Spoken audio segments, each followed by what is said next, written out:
This changed everything. Imagine a subway that grows like a forest. The MycoTube is a tunnel made of living mycelium, that means mushroom roots. Workers seed the tunnel walls with fungal spores. The spores spread and bind the concrete together. The form looks like a rippling cave. The walls glow with soft blue light. The light comes from bioluminescent fungi, that means they shine naturally. The tunnel arches rise like giant tree branches. The shape follows the wind. The design lets sunlight filter through skylights. The function is simple. Passengers board at floating platforms made of woven vines. The mycelium walls filter dust and CO2. They also produce oxygen. The tunnel cools itself by releasing moisture. Trains run on magnetic tracks that hover above the living floor. The tracks draw power from embedded algae panels.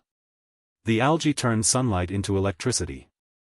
The whole system runs without fossil fuel. The aesthetic feels calm and green. Colors are muted greens and soft blues. Textures look spongy and organic. No metal clangs echo inside. The tunnel smells faintly of fresh earth.